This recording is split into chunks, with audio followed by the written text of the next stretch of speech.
وأكرم وأنعم على سيدنا وحبيبنا ونبينا محمد وعلى آله وصحبه وسلم تسليما عدد ما أحاط بعلمك وخط به قلمك وأحصاه كتابك ورضى اللهم عن ساداتنا أبي بكر وعمر وعثمان وعلي وعن الصحابة أجمعين وعن التابعين وتابعهم بإحسان إلى يوم الدين. Amma ba'd, salam alaikum wa rahmatullahi wa barakatuh à toutes et tous et bienvenue dans le 37e épisode de notre série sur le prophète alayhi salatu salam. Un 37e épisode qui nous emmène à la suite de ce que nous avons vu la semaine dernière. Souvenez-vous, nous avions dit la semaine dernière que nous allons, ou plutôt dans le dernier épisode, nous avions dit que nous allons faire une petite pause sur l'avancée, sur le périple du prophète alayhi salatu salam de Mecca jusqu'à Medina, qui a duré à peu près 14 jours, pour parler directement du fait, quand il est arrivé à Médine, qu'est-ce qu'il a établi, qu'est-ce qu'il a entrepris, avant de revenir sur l'émigration du prophète alayhi salatu salam et de faire cette station, cette station-service, ce passage, cet arrêt que le prophète a fait à Quba et qu'est-ce qui va s'y passer. Dans ces éléments que le prophète a établis une fois qu'il est arrivé à Médine et qui sont l'objet de notre série, de nos épisodes précédents et d'aujourd'hui, nous avons dit que alayhi salatu salam, il a construit la mosquée. Nous avions à ce moment-là développé et dit pourquoi il a construit cette mosquée-là. Et nous avions longuement parlé de la constitution de Médine, pourquoi le prophète l'a établie et quels sont les bienfaits à en tirer, alhamdulillah. Et cela nous montre tout au long des 30 premiers épisodes. Et cet épisode, j'espère, ne sera pas en reste et continuera dans cette même lancée. On voit au travers des épisodes, à travers les différentes actions que le prophète alayhi salatu salam a entrepris, qu'il y a toujours une raison d'être, qu'il y a toujours une illa. Nabi alayhi salatu salam a été envoyé en tant qu'enseignant. Il le dit lui-même avec ces mots, innama bu'ithu mu'allima. Je n'ai en réalité été envoyé que pour être un enseignant. Il est notre enseignant, celui qui va donc nous former, celui qui avant nous a formé les compagnons radiyallahu anhuma et les compagnonnes bien sûr radiyallahu anhuma. Et donc dans cette formation, dans cette éducation qu'il a exercée, qu'il a fait alayhi salatu salam, il a cherché à ce qu'à chaque fois, chaque mesure qu'il a entreprise, il a essayé d'expliquer aux compagnons, pourquoi il a agi de cette manière, pourquoi a-t-il fait ceci, pourquoi a-t-il fait cela, de manière à les former. Parfois, en de rares occasions, c'est vrai, il n'a pas donné d'explication, parce que tout simplement, ça peut arriver qu'il y ait des ordres divins ou prophétiques qui soient ainsi, et on ne sait pas vraiment pourquoi, mais we will follow, on va tout simplement suivre ce que Nabi alayhi salam et ce que Allah azza wa jal nous ont demandé, sans parfois trop comprendre pourquoi, mais c'est ainsi. Mais dans la globalité, dans la quasi-totalité des faits et des événements, le prophète alayhi salam nous a expliqué les raisons. Et il y a une troisième chose qu'il a faite à Médine et que nous allons justement expliquer aujourd'hui dans cet épisode-là, c'est le fait que alayhi salatu salam, il a établi al-ukhuwa, la fraternité entre les compagnons et la fraternité entre, alors j'aurais dû peut-être dire la sororité entre les sœurs et la fraternité entre les frères. Il a établi un lien fraternel entre eux et nous allons découvrir pourquoi Nabi alayhi salatu salam a mis en place cela. La première chose que nous pouvons dire, c'est donc qu'il a choisi un compagnon de Mecca pour être le frère d'un compagnon de Médine. Souvenez-vous, dans les précédents épisodes, nous avons défini ce qu'est les compagnons. Je vous invite à les revoir, soit sur la page Facebook Mohammed, ou bien sur la chaîne YouTube Oustad Marwan, de revoir les épisodes. Et dans l'un d'entre eux, nous avons défini ce que sont les compagnons. Mais globalement, et sans se répéter, nous pouvons considérer qu'il y a trois grands types de compagnons. Il y a les compagnons de Mecca, que nous appelons les Muhajiroun. Il y a les compagnons de Médine, que nous appelons Al-Ansar, et il y a les autres compagnons qui ne viennent ni de Mecca ni de Médine, par exemple Salman Al-Farisi. Les compagnons de Mecca, lorsqu'ils ont dû quitter leur terre natale, ils ont tout laissé derrière eux. Nous avons parlé également de cela. Ils ont laissé leurs biens, leur patrimoine immobilier, ils ont laissé leurs richesses, ils ont laissé parfois leurs terres, leurs champs, leur culture, ils ont laissé parfois leurs vêtements, ils ont laissé peut-être des animaux, parfois même ils ont dû laisser derrière eux du personnel de maison ou encore leur famille, leurs amis, leurs proches. Ils ont laissé parfois des parents, des sœurs, des frères, des enfants, ils ont dû laisser derrière eux, ça a été le cas notamment de Abu Salama qui a laissé derrière lui son épouse et sa fille. Donc, ça a été un déchirement total et complet pour eux. Et lorsqu'ils arrivent à Médine, ils fuient donc un régime oppressant. Cela faisait maintenant 13 ans qu'ils étaient en train de subir ces tortures-là. Cela faisait maintenant 13 ans qu'ils étaient en train de subir coup sur coup, torture sur torture, péripétie sur péripétie. Et donc, ils ont dû tout simplement, au bout d'un moment, se résigner, se rendre à l'évidence qu'il était temps de partir. Ils n'ont jamais cherché de eux-mêmes à fuir et à partir. Ils l'ont fait lorsque Allah Azza wa Jal, leur a donné cet ordre-là de s'en aller. En arrivant, ils ont donc tout laissé derrière eux, ils se retrouvent avec rien. Pas un sou, pas un patrimoine, pas un bien, parfois avec, pour certains, avec les seuls vêtements qu'ils portaient le jour de leur départ. D'autres, oui, ils ont pu avoir quelques bagages parce qu'ils se sont préparés. Mais pour une grande partie d'entre eux, pas même des vêtements de rechange ils avaient avec eux, et la nourriture qui leur restait, ce n'était que la nourriture qu'ils ont réussi à économiser sur leur chemin, sur leur émigration, tout simplement. Et donc ça, c'est quelque chose qui a été difficile. Voilà pourquoi le prophète alayhi salatu salam va mettre en place cette fraternité. Voilà pourquoi le prophète alayhi salatu salam va établir cette ukhuwa, et j'en profite puisqu'on parle de ukhuwa, de dire wa alaykum salam wa rahmatullah, cher administrateur, wa fika baraka. C'est moi qui te remercie de me proposer à chaque fois ces interventions-là, les lundis soirs qui me sont maintenant chers, d'être avec vous sur la page Facebook Mohammed. Al-Ukhuwa, cette fraternité que Allah Ta'ala va demander à son prophète d'établir entre les Mecquois et les Médinois, le prophète va tout simplement remettre en place un système qu'il a déjà fabriqué. La Ukhuwa, on a tendance à penser à tort que le prophète a pactisé, a fait ce pacte-là uniquement à Mecca, uniquement à Médine, lapsus révélateur. En réalité, il a également mis cette fraternité-là à Mecca. Simplement, elle n'était pas en bonne et due forme. Il ne l'a pas nommée ainsi. Il n'a pas pris un compagnon mécois et un compagnon mécois et leur a dit « vous êtes maintenant des frères ». Mais ça s'est fait naturellement. Ça a été un travail de longue haleine. Pendant 13 ans, le prophète alayhi salatu salam va unir les cœurs des compagnons. Il va unir les différentes tribus de Quraysh. Il y avait des compagnons des Bani Marzoum et il y avait des compagnons d'une autre tribu. Il y avait des compagnons de telle tribu et de telle tribu. Des tribus qui étaient parfois en conflit. On a parlé de ces éléments-là dans les tout premiers épisodes de notre série sur le prophète alayhi salatu salam. Et le prophète va effacer ce tribalisme, il va effacer ce nationalisme, il va faire naître en eux un autre type d'amour, un autre type d'attachement, et cet attachement, ça a été la fraternité, al-ukhuwa, ce sentiment d'appartenir à une communauté humaine et fraternelle. Et il va le réussir pendant ces 13 ans, à tel point qu'on va avoir de magnifiques récits, on va avoir de magnifiques histoires à observer et à voir. C'est par exemple lorsque Abu Bakr et Omar ibn al-Khattab radiyallahu anhum, ils sont en train de marcher se donnant la main et que le prophète alayhi salatu salam va vanter cela et va apprécier cela et va être souriant vis-à-vis de cela. C'est par exemple lorsqu'on regarde les liens que Abu Bakr a tissés avec Uthman ibn Affan. C'est par exemple les liens aussi que Ali a pu tisser avec Ja'far, pas parce qu'ils sont que frères de sang, mais ils avaient un autre type de fraternité qui va rentrer en jeu, et ça sera la fraternité de l'islam. Ils vont s'aimer davantage parce que maintenant c'est un nouveau lien qui est en train de les unir. Ça a été le lien entre Omar et Ali, ça a été le lien entre Omar et Uthman, ça a été le lien aussi entre Bilal ibn Rabah et Abu Bakr, et ainsi de suite. Le prophète avait mis en place cette fraternité-là,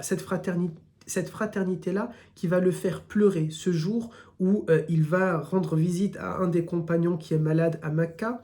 Il est accompagné des autres compagnons et les autres compagnons se mettent à pleurer lorsqu'ils voient leur frère, littéralement leur frère en islam, être malade. Et le prophète pleure en voyant cette scène-là, et les compagnons qui sont surpris et qui demandent qu'est-ce qui se passe, ya Rasulallah, en réalité ils n'ont pas compris, ils n'avaient pas à ce moment-là saisi qu'il est tout simplement ému et touché de les voir ainsi. Et il leur dira, ce n'est pas une traduction que je vous rapporte mot pour mot, mais le sens est le même. il leur apportera si vous restez ainsi, alhamdulillah.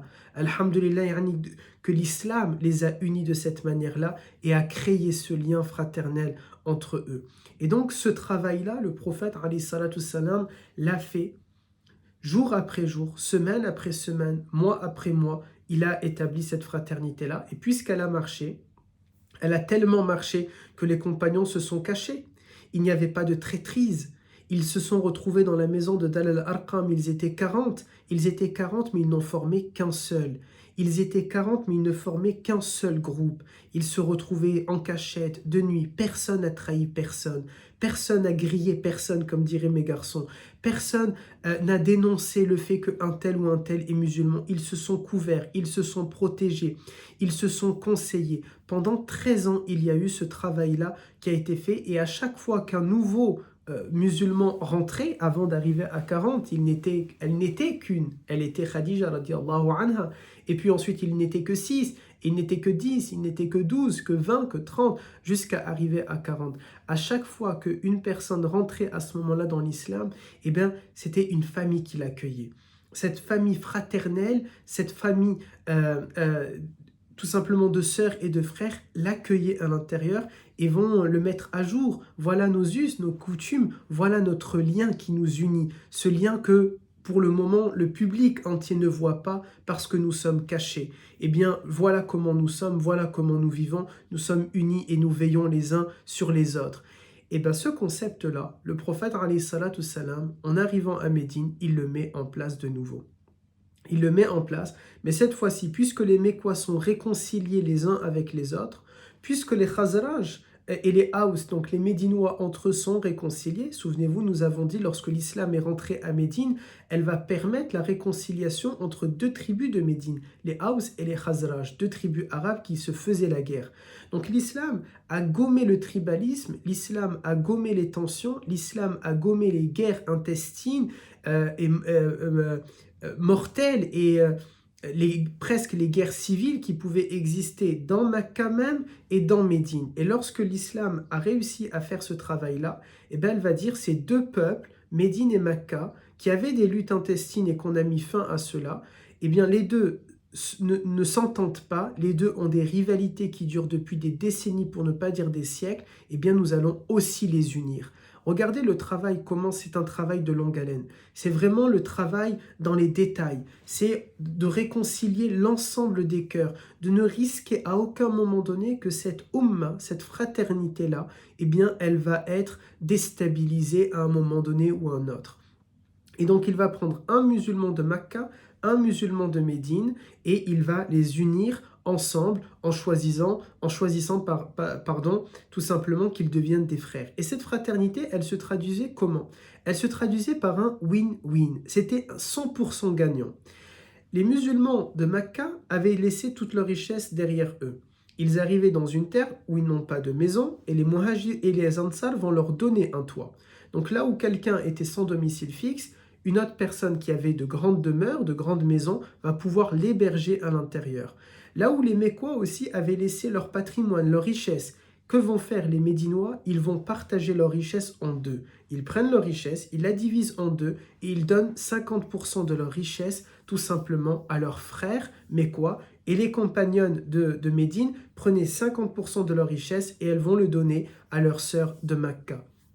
Mais que gagnent maintenant les Médinois dans cette affaire? Eh bien, ils vont gagner dans cette affaire tout simplement le fait que les Mécois vont leur apprendre l'islam. Tout ce qu'ils ont pu apprendre du prophète pendant ces 13 années-là, eh bien, c'est pour ça que c'est un win-win.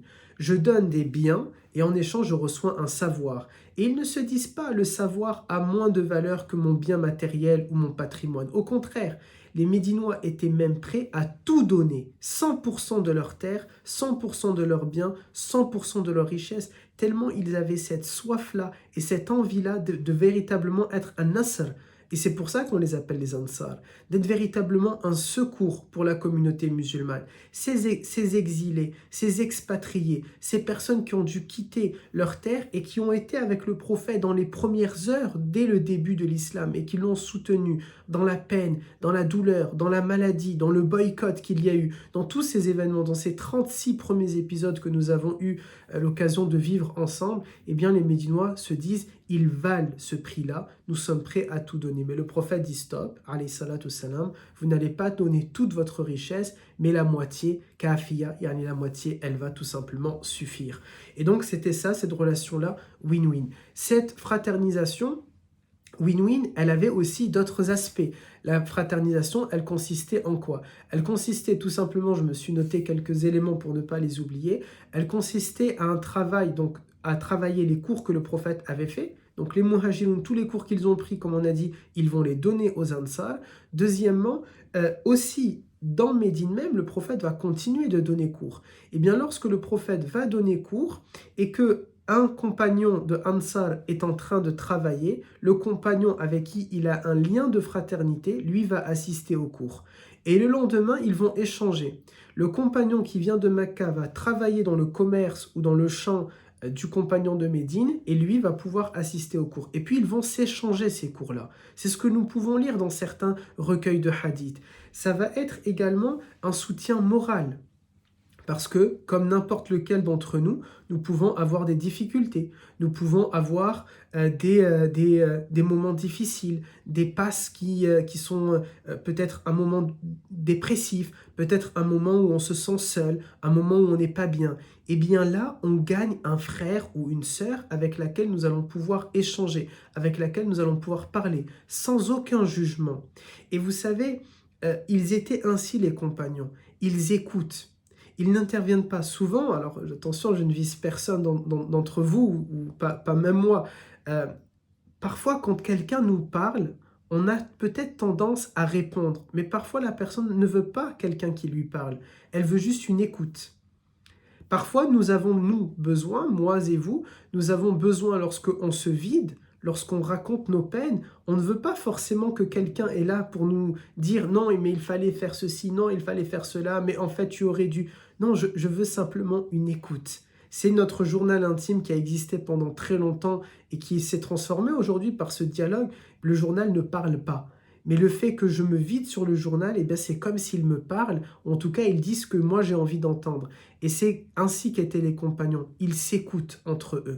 Et si véritablement la personne demande un nasiha, si l'autre personne demande ashura, demande la consultation, à ce moment-là, ils intervenaient, à ce moment-là, ils étaient en train de dire. Ils avaient entre eux de la bienveillance, ils avaient entre eux des gestes fraternels, ils avaient entre eux un soutien. Vous savez, ce fameux soutien que n'importe lequel des parents qui nous écoutent aujourd'hui, en direct ou en replay, et qui a cette peur-là, cette peur bleue, de se dire « mais si je meurs, si je décède, qui va s'occuper de mes enfants ?» Eh bien, le lien fraternel qu'ils avaient entre eux, Mécois et Médinois, il servait aussi à cela. Le Mécois disait aux Médinois « si tu décèdes, je vais m'occuper de tes enfants. Ils ne seront pas orphelins. » Toi, tu ne seras plus là, mais en réalité, ils ne seront pas orphelins. Parce que c'est moi qui prendrai en charge comme si jamais tu étais toujours là. Et de la même manière, la mère mécoise disait pareil à la mère médinoise, et la mère de Médine disait pareil à cette mère qui vient de Mecca. Tes enfants ne seront pas orphelins, ils auront toujours une mère. Je vais essayer de remplacer ce rôle-là, de combler ce manquement-là. Parfois, j'ai mon accent du sud qui ressort. C'est pour ça que j'étais en train de dire ce manquement de cette manière-là. Désolé pour l'accent sudiste. Ou pas désolé, quand même, je suis chauvin avec mon accent, donc du coup, il n'y a pas de mal. Ensuite, ils s'offraient des cadeaux aussi entre eux. Ils se disaient qu'ils s'aimaient. On a l'histoire, par exemple, d'un compagnon qui vient voir le prophète alayhi salat salam, et qui lui dit « Ya Rasulallah, j'aime un tel ». Et le prophète de lui demander « Est-ce que tu lui as dit? Est-ce que il le sait? Non, Ya Rasulallah, mais dis-lui à ce moment-là que tu l'aimes. » Parce qu'il faut se dire ces choses-là, parce que ça fait du bien, parce que ça rassure, parce qu'on a quelque chose à quoi se cramponner, à quoi se rattacher. Et d'ailleurs, Allah Ta'ala utilise ce terme-là de se cramponner, de se rattacher. Lorsqu'il Azza wa Jalla nous dit dans le Coran, Ya ayyuhalladhina amanu atasimu bihablillahi jami'a wa la tafarraqu. Ô vous les croyants, cramponnez-vous tous au câble de Dieu et ne vous dispersez pas, ne vous séparez pas, ne vous divisez pas. Faites en sorte qu'il n'y ait pas de fitna entre vous. Le prophète a essayé de former une seule big family, une seule team, un seul groupe, la Ummah. Alors, on avait vu la semaine dernière, bien sûr, il y avait aussi la Ummah, ça a été l'objet de notre dernier cours, on a parlé d'une Ummah mondiale, une Ummah dans laquelle il y avait les tribus juives, dans laquelle il y avait des personnes qui n'étaient pas musulmanes, je cherche le terme, les polythéistes, les polythéistes, il y avait des musulmans, ça c'était la Ummah mondiale, mais la Ummah mondiale n'est pas en contradiction, pour ne pas me faire dire ce que je n'ai pas dit, elle n'est pas en contradiction avec cette Ummah-là musulmane, pas du tout. L'exemple le plus typique pour nous, c'est par exemple, je suis français, donc j'appartiens à une communauté nationale, mais j'appartiens aussi à une communauté européenne, j'appartiens aussi à une communauté mondiale, et j'appartiens même à une communauté occitane, à laquelle mon accent s'est invité dans notre cours pour me rappeler que j'appartiens aussi à cette communauté-là. Et donc la communauté musulmane n'est pas en contradiction avec la communauté mondiale, elle s'inscrit dans la communauté mondiale. Mais là, la semaine dernière, c'était donc un cours où on a évoqué cette communauté mondiale, et puis aujourd'hui, on regarde à l'intérieur de cette communauté mondiale, une communauté que le prophète a bâtie de ses propres mains, avec l'aide de Dieu, il n'a été que le sebeb, et bien c'est cette communauté musulmane. Ils partageaient des moments entre eux, des soirées, et surtout, pourquoi le prophète alayhi salatu salam va mettre en place cette ukhuwa, cette fraternité? Parce que ça va permettre de lier toute la communauté musulmane entre elles. Je m'explique. On arrive à Médine, nous avons à peu près la moitié de la population qui est expatriée, qui ne connaît rien. Elle ne connaît pas les rues, elle ne connaît pas le paysage, elle ne connaît pas parfois même la température sur place, elle ne sait pas ce qu'il y a autour, elle ne sait parfois même pas où est le marché. On verra tout à l'heure la fameuse histoire de Abdurrahman ibn Auf avec la personne avec qui il a été en fraternité. Il ne savait même pas où était le marché. Nous avons donc des gens qui sont expatriés, qui arrivent dans un endroit, dans un pays, dans une terre, dans une ville, dans une région, où ils sont totalement perdus. Totalement perdus. Et puis de l'autre, nous avons des gens qui sont bien installés. C'est leur terre, c'est leur ville, ils connaissent l'ensemble des choses. Peut-être aussi bien Médine que je peux essayer, tenter de connaître l'Occitanie ou en tout cas mon département. Et à ce moment-là, nous avons ces gens-là qui connaissent bien leur territoire, ils n'ont pas toutes les connaissances de l'islam encore, et les autres ont l'ensemble des connaissances parce qu'ils ont vécu avec le prophète, mais ils se retrouvent alone, ils se retrouvent seuls, sans terre ni rien. Le prophète, en essayant, il va avoir cette idée de génie, et à ma connaissance, en préparant ce cours, je n'ai trouvé aucun leader dans le monde, que ce soit un leader religieux, politique, empirique, quoi que ce soit, qui a eu cette idée-là. Et pourtant, elle est là, elle existe, elle est dans les livres de Sira. C'est-à-dire, on pourrait tout simplement la réappliquer. Mais personne n'a réussi, soit n'a voulu le réappliquer, soit n'a réussi à le réappliquer. Et personne ne l'avait fait avant lui. Il va se dire, pour que toute la communauté ne forme qu'un, vous savez, le fameux hadith où il dit la communauté musulmane est comme un seul corps. Si un a mal, l'ensemble a mal. Comment il va réussir à faire ça? Eh bien, il va se dire, un Mécois, il va être uni à un Médinois. Mais en réalité, ce n'est pas un Mécois et un Médinois. Parce que le Mécois a plusieurs amis qui viennent de Mecca et qui vont être ici. Le Médinois, il avait tous ses amis aussi, des gens qu'il considérait naturellement comme ses frères. Le Mécois, il avait aussi des gens qu'il considérait naturellement comme ses frères. Eh bien, il va se passer ce que vous et moi, on a déjà connu au quotidien. Eh bien, on va faire des présentations. Vous avez un ami et vous êtes invité quelque part et vous le ramenez avec vous, ben vous allez le présenter. Et parfois, cet ami, vous étiez le point commun entre deux personnes, ils deviennent même plus amis entre elles que vous. Tout simplement, vous avez été un intermédiaire, vous les avez mis en relation, mis en contact. C'est le cas de notre cher frère ici présent, c'est son épouse qui nous a mis en contact, en relation, et au final, j'échange beaucoup plus maintenant avec le frère Imran qu'avec son épouse. Et avec son épouse, ça a été exactement pareil. C'est une sœur qui nous a mis en contact, et au final, j'ai pu intervenir dans différentes interventions. On le vit finalement au quotidien, cela. On le vit constamment. Un collègue de travail, lorsque naturellement je suis dehors accompagné de quelqu'un, vous et moi, et puis on revoit une connaissance, on va naturellement les présenter. Faire al-ma'arifa. Voilà, je te présente un tel, je te présente un tel. Le prophète alayhi salatu salam va donc savoir que naturellement, il n'y aura pas qu'une fraternité entre un Médinois et un Mécois, mais un groupe de Mécois avec un groupe de Médinois. Et puis il y a cette interconnexion qui va se faire. Et puis des liens davantage qui vont se faire. Et puis ça devient tout un groupe d'amis, tout un groupe de frères qui se rassemblent. Parce que les compagnons, on l'oublie, ils étaient humains comme vous et moi. Ils ont passé des soirées ensemble, et de belles soirées. Lorsqu'on se plonge dans la Sierra, on a eu l'occasion de raconter quelques récits. On aura l'occasion, bi'idnillah, si Dieu nous le permet, d'en voir d'autres. Des récits où ils ont rigolé ensemble. Des récits où ils se charriaient entre eux. Par exemple, lorsqu'ils vont se moquer de tel ou tel compagnon, pour rire, bien sûr, pour le taquiner. Ça a été le cas, par exemple, lorsqu'ils ont essayé d'attraper à un moment donné Abu Bakr et d'essayer de le vendre au marché aux esclaves, pour rire de cette façon-là aussi. Ils ont eu de belles soirées, de bons moments. Ils ont eu aussi des moments où ils n'étaient pas d'accord sur des sujets.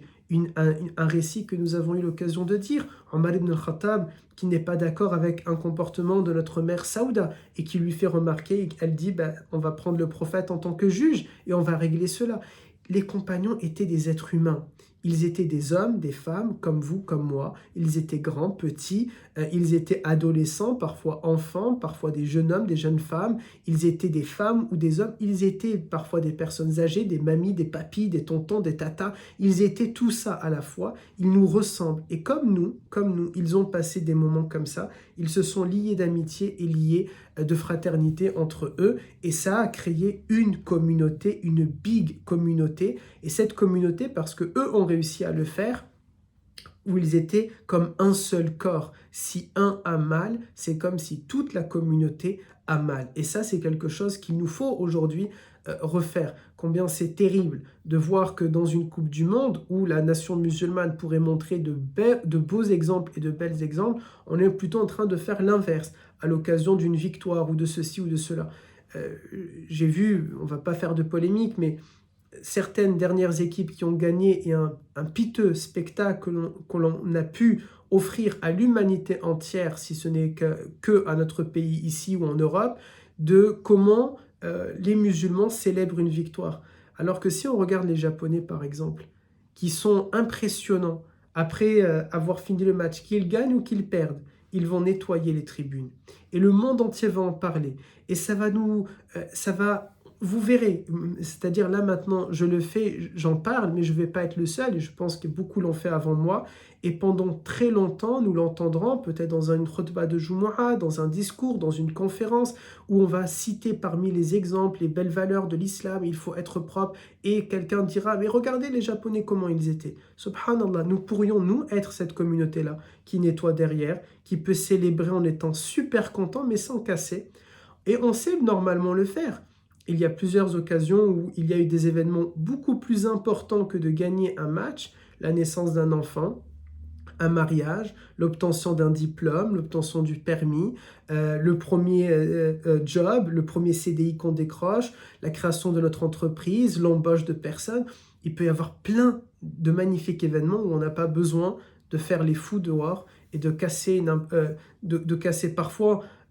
On est heureux, on sort, on est très heureux, et à tel point on est heureux, on dégage une énergie et tout le monde nous regarde, tout le monde a envie d'être heureux, juste parce qu'ils vont nous voir heureux. Nous aurions pu être ainsi, et toutes les équipes dites musulmanes auraient pu être ainsi. En tout cas, c'est pas la faute aux équipes, c'est pas la faute aux joueurs, mais plutôt tous ceux qui supportent ces équipes-là, tous ceux qui se réclament de l'islam et qui supportent une équipe et que leur équipe a gagné, ils n'ont pas besoin de faire de grandes catastrophes et de se montrer, de se donner en spectacle. Nous pouvons célébrer d'une autre manière. Les compagnons sont aussi un exemple pour revenir à la sira et que la boucle soit bouclée. On le voit, le prophète alayhi salat salam a fait de belles victoires, a gagné beaucoup de combats, a gagné beaucoup, quand je dis combat, je ne parle pas de guerre, beaucoup de combats idéologiques, a gagné beaucoup de combats sur les idées, a gagné beaucoup de combats contre ces tortionnaires. Il a réussi à avoir une terre d'asile, là où on l'a chassé. Il a réussi à faire da'wa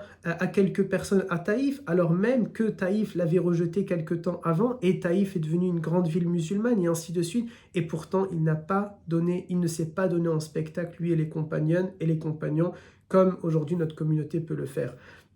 De manière, et parce que c'est important, on a déjà dit, de prendre la sira et d'en tirer des enseignements, si nous voulons de nouveau avoir une communauté, une umma qui est unie et réaliser ce hadith du prophète alayhi salatu salam.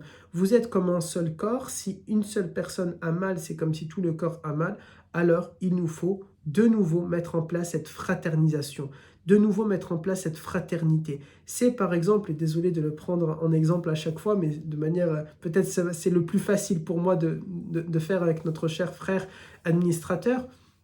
Si nous avons cette fraternité, lui et moi, que nous nous apprécions, nous nous respectons, nous pouvons nous conseiller quand on a besoin l'un de l'autre, nous pouvons nous soutenir, nous pouvons nous offrir des cadeaux, nous pouvons tout simplement vivre comme des frères ensemble, et bien naturellement, les frères que j'ai ici à Montpellier vont devenir ses frères, et naturellement, les frères qu'il a dans sa ville seront mes frères. Et ça sera totalement naturel. Et c'est cela où on dit de manière facile, l'ami de mon ami, c'est mon ami. Eh bien, le frère de mon frère, c'est mon frère. Le prophète alayhi salam leur a aussi prouvé quelque chose avec cette fraternisation. Il leur a prouvé que ce qui compte, ce ne sont pas les liens du sang, mais c'est les liens fraternels. C'est ce lien-là qu'on se crée. Alors ici, en l'occurrence, un lien de religion, un lien d'islam, c'est ça qui est beaucoup plus fort qu'un lien de sang. Parce que sinon, le prophète, alayhi salam, il aurait pu dire, vous partez en tant que famille. Généralement, il y a une famille à Mecca, ce sont des familles de Mecca qui ont immigré ensemble. Il aurait pu dire, Abu Salama, tu n'as besoin de personne, tu peux être avec Salam. Abu Bakr, tu n'as besoin de personne, tu peux être avec Ru'man et avec Saïda Aïcha radiallahu anha, et il y a Abdallah avec toi et Asma avec toi, etc. Il aurait pu dire à Omar ibn al-Khattab, tu n'as besoin de personne, il y a Hafsa avec toi, il y a ton épouse avec toi, il y a ton fils Abdallah avec toi, il y a même ton frère qui était musulman et ta sœur qui est musulmane et ton beau-frère qui est musulman. Donc vous pouvez vous débrouiller ensemble et vous soutenir. Mais le prophète alayhi salam n'a pas dit cela, n'a pas fait cela. Il a choisi un Mécois avec un Médinois pour nous montrer que ce qui compte, c'est cette fraternité-là, ce ne sont pas les liens du sang. Et Dieu sait, et nous savons tous, et je peux en témoigner, ce n'est pas forcément dans la famille que vous allez retrouver un véritable lien de fraternité, un soutien, un conseil, un amour fraternel, des échanges, des cadeaux, de bonnes soirées. Parce que souvent, à tort, on a tendance à penser que c'est la famille qui répond à tout ça. Pas forcément, bien sûr. Et je ne veux pas faire de mon cas personnel une généralité. Bien sûr qu'il y a de nombreuses familles qui sont soudées, qui sont fraternelles, qui s'aiment, qui veillent les uns sur les autres. Et alhamdulillah qu'il y en a. Et j'espère que pour celles et ceux qui, comme moi, ne vont pas vivre dans cela, nous puissions un jour le connaître ou en tout cas fonder ce genre d'événements et ce genre de choses et ce genre de liens. Mais ce que je veux dire ici, c'est que il ne faut pas en faire une généralité. Ce n'est pas forcément dans la famille qu'il y a l'ensemble de ces critères-là. Par contre, et là, on doit en faire une généralité, c'est au sein de la fraternité, au sein de la sororité de l'islam qu'il doit y avoir ces liens-là. Alors c'est un travail de longue haleine, oui, mais nous pouvons le commencer à une petite échelle. Je crois pertinemment dans l'effet papillon. C'est lorsque l'administrateur et moi, nous allons nous lier de fraternité. Lorsque je vais prendre au hasard, je vois la sœur Selma Samia avec la sœur Mounia Nasri, par exemple, qui vont se lier d'amitié et de fraternité et de sœurs entre elles, eh bien, à nos échelles, ça va devenir 2, vont se transformer en 4, 4 en 8, 8 en 16. Et si vous faites, je crois, j'avais eu l'occasion de le dire dans un des épisodes, quand on prend une calculatrice et qu'on fait 2 fois 2, donc si nous étions que 2 et chacun d'entre nous amène un frère et une sœur à ce genre d'idée-là, et qu'on multiplie par 2 à chaque fois, et qu'on se donne que une année pour le faire, allez, disons 2 ans pour le faire. En 64 ans, nous sommes à 16 milliards ou quelque chose comme ça, si ma mémoire est bonne, 9 milliards. Nous ne sommes même pas 9 milliards aujourd'hui. Donc nous avons cette capacité-là de le faire, nous pouvons le faire en 30 ans, en 50 ans. Allez, donnons-nous un objectif un peu plus grand, en 100 ans, pourquoi pas. Nous pouvons le réaliser, nous pouvons redevenir une communauté de sœurs et de frères, parce que c'est ça aussi la sunna. Ça ne sert à rien de savoir que le prophète a unifié les Mécois et les Médinois si ce n'est pas pour qu'on l'applique aujourd'hui. Ça ne sert à rien de savoir que le prophète a pris 2 peuples qui ne s'aimaient pas, qui ne s'entendaient pas, Mécois et Médinois, et il les a unis si ça ne nous sert pas aujourd'hui pour faire de la fraternité entre Algériens et Tunisiens, entre Marocains et Algériens, entre Soudanais du Nord et du Sud, entre Égyptiens et Libyens, entre Libyens entre eux-mêmes, entre Syriens entre eux-mêmes, entre Kurdes et Turcs, entre Turcs et Arabes, entre Arabes et non-Arabes, etc. Ça ne sert à rien de le savoir si ce n'est pas pour l'appliquer dans nos vies. Par contre, lorsque je vais me lier de fraternité avec un musulman, avec une musulmane, à ce moment-là, je suis en train d'appliquer la sunna du prophète, alayhi salatu salam. Parmi ces histoires de fraternité, nous pouvons citer la plus connue, celle que généralement on va tomber dessus lorsqu'on veut faire ses recherches sur Al-Ukhuwa que le prophète a mis en place, c'est celle entre Abdurrahman ibn Auf et Saad ibn Abi Rabi'a. La fraternité qu'il y a entre eux, elle est très belle parce que Saad, qui était médinois, et Abdurrahman, qui était mécois, Saad va venir naturellement devant Abdurrahman, et je laisse Abdurrahman nous le raconter avec ses propres mots. Il dit à Abdurrahman, oui. Lorsque nous émigrâmes à Médine, le prophète me désigna comme le frère de Saad ibn Abi Rabi'a. Saad me dit alors, je suis le plus riche des Ansar, je te donne la moitié de mes biens, et regarde mes deux épouses, choisis-en une, je la répudierai pour que tu l'épouses après sa période de viduité. Ici, je m'arrête quand même quelques instants, qu'on soit clair, il ne s'agit pas, et il n'a jamais s'agi chez les compagnons, de considérer la femme comme un bien, et je divorce et tiens, tu la récupères. Lorsque Saad dit ça, premièrement, c'est l'excitation qui parle, il a tellement envie de tout partager avec Abdurrahman qu'il dit, je vais même partager mes femmes avec toi. C'est simplement une parole du coup d'excitation, qu'on soit bien clair, et jamais Abdurrahman ou Saad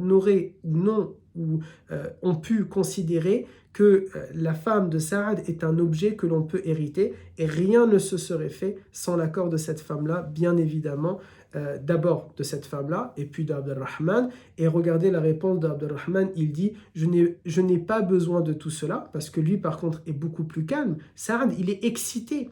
Il est content, on accueille de nouvelles personnes. Je pense que chacun d'entre nous, si nous vivons dans un endroit et qu'un de nos frères, une personne qu'on aime énormément, vient y vivre, on sera très content.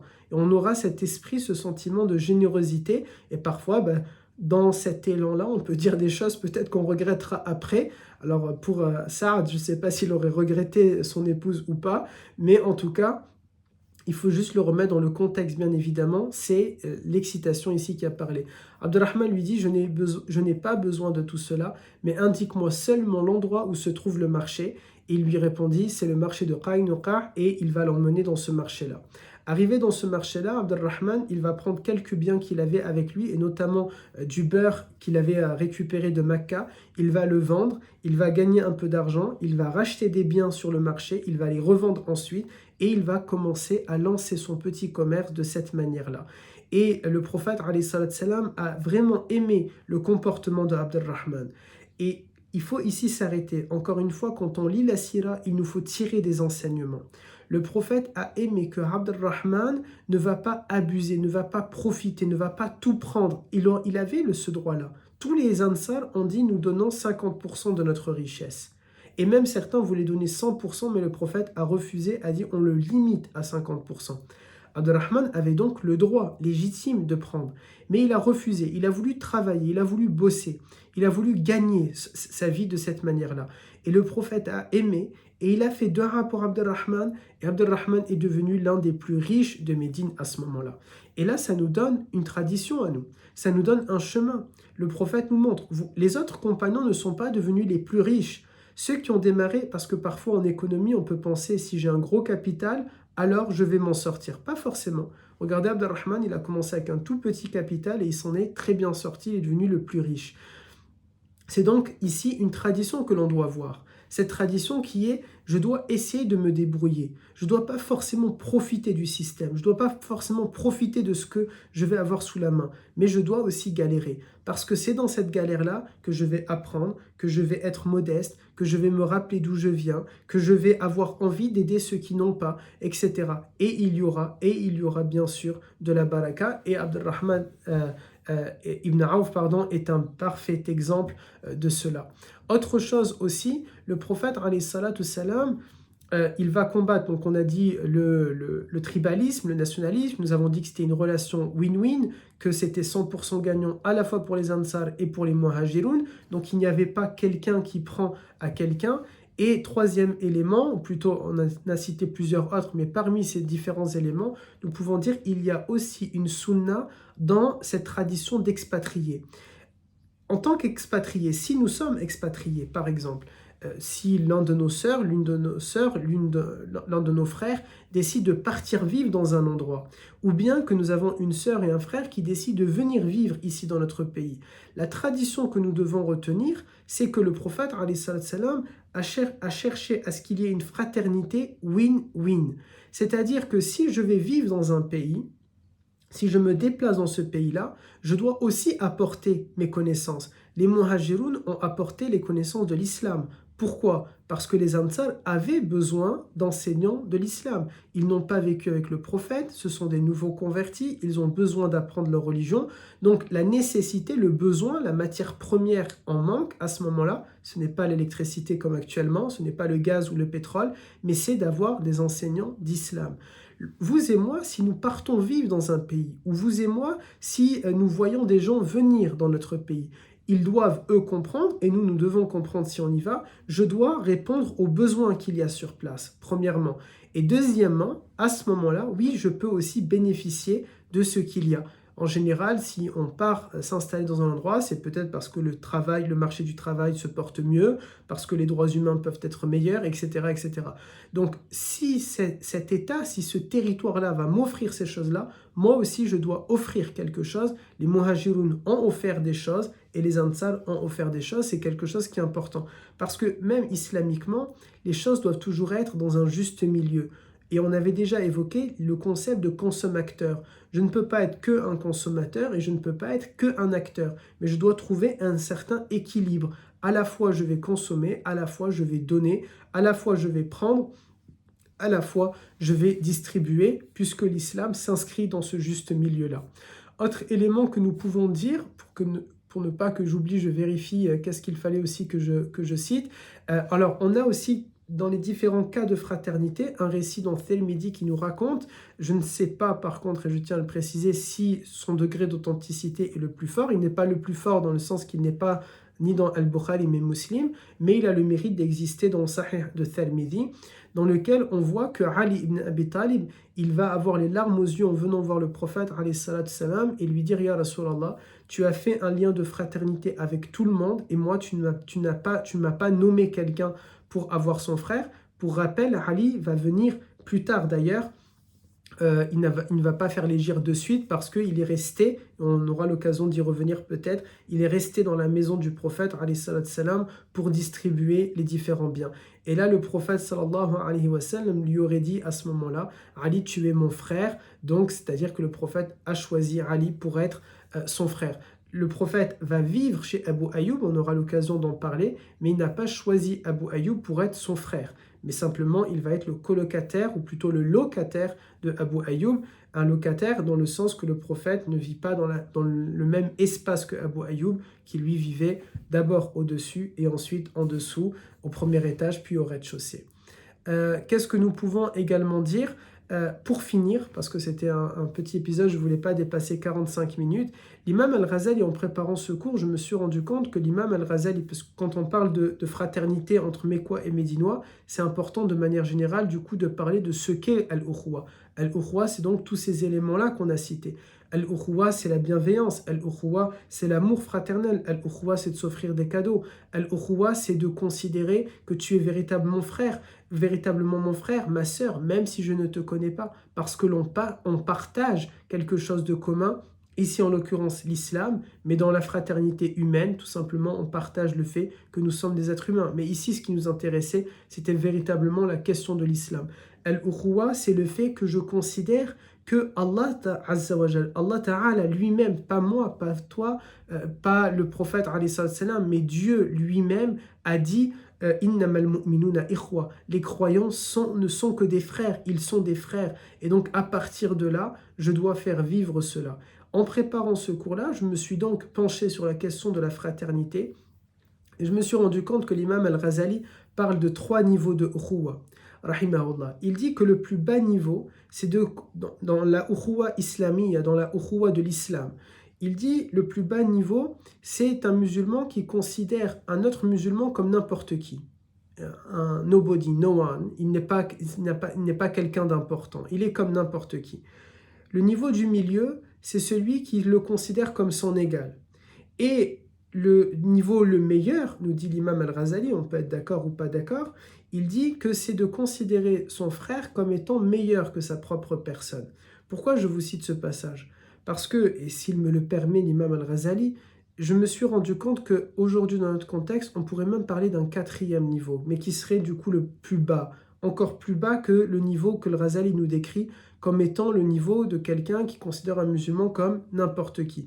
Aujourd'hui, malheureusement, et je le dis aussi parce qu'il nous faut tirer des enseignements, parfois les musulmans vont considérer un autre musulman comme pire que n'importe qui.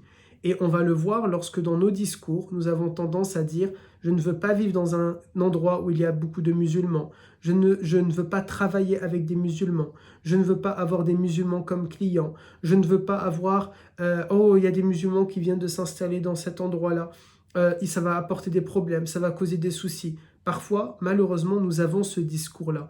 Nous l'avons, je sais, parce qu'une grande partie de notre communauté fait des dégâts, parce que je sais, une grande partie de notre communauté apporte des problèmes, apporte des soucis et aucune solution.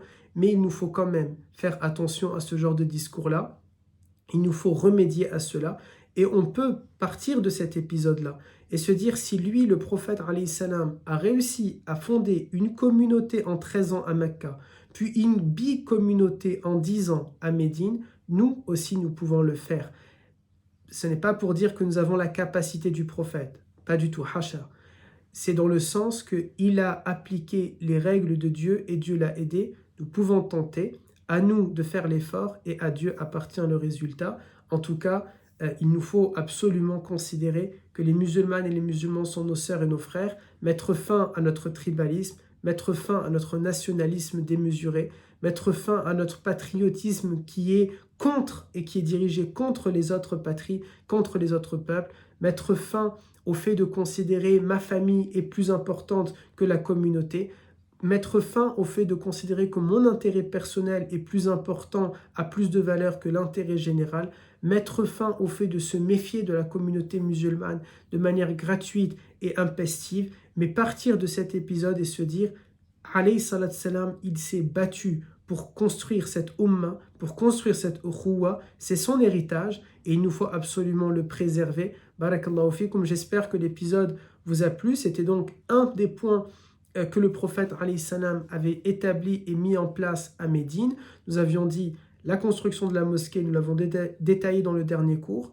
La constitution de Médine, nous l'avons détaillé aussi dans le dernier cours. Et enfin, la fraternisation. Dans le prochain épisode, bi'idnillah, si Dieu nous permet de nous retrouver, nous pourrons entamer la chronologie des faits que nous avions laissé 2 cours précédemment, c'est-à-dire le fait que le prophète est en plein dans son chemin, dans son immigration, avec l'arrêt à Quba, bi'idnillah. Barakallahu fikum, en espérant que ça a été profitable. Tout ce qu'il y avait de bon et de vrai émane d'Allah Azza wa Jal et toutes les erreurs m'incombent. Puisse Allah Ta'ala nous unir, puisse Allah Azza wa Jal faire de nous une communauté unie et fraternelle, puisse Allah Azza wa Jal enlever de chacun d'entre nous, de nos cœurs, le tribalisme et le nationalisme, puisse Allah Azza wa Jal faire que nous puissions nous aimer les uns et les autres en tant que des sœurs et des frères, et puisse Allah Tabaraka wa Ta'ala faire que nous puissions arriver à bout de ces divisions impestives et intestines qu'il y a dans la communauté, afin que demain, une fois que nous avons réglé les problèmes internes,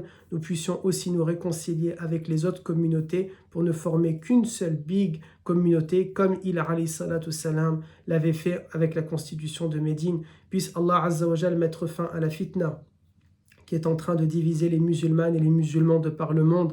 Puisse Allah Azza wa Jal faire que nous puissions avoir un amour sincère pour nos sœurs et nos frères qui sont opprimés de par le monde. Puisse Allah Azza wa Jal faire que nous puissions nous sentir comme chez nous, n'importe où nous sommes, n'importe où nous rencontrons des croyantes et des croyants, car après tout, nous sommes une seule et big famille. Normalement, nous avons tous reçu la même éducation. Normalement, nous aspirons tous aux mêmes choses. Normalement, nous avons tous les mêmes valeurs, les mêmes idées. Puisse Allah Azza wa Jal nous réconcilier avec nous-mêmes, avec lui Azza wa Jal bien sûr, mais aussi entre nous musulmanes et musulmans. Puisse Allah Azza wa Jal faire en sorte que nous ne tombions jamais dans le despotisme. Puisse Allah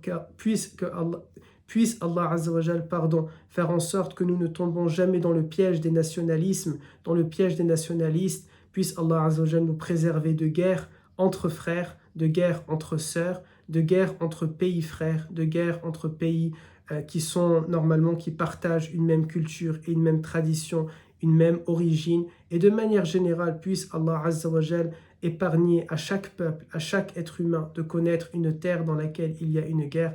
Allahumma amin, amin, amin, ya Rabbal Alamin. Subhanak Allahumma wa bihamdik. Nashhadu an la ilaha illa ant. Nastaghfiruka wa natubu ilayk. Subhana rabbika rabbil izzati.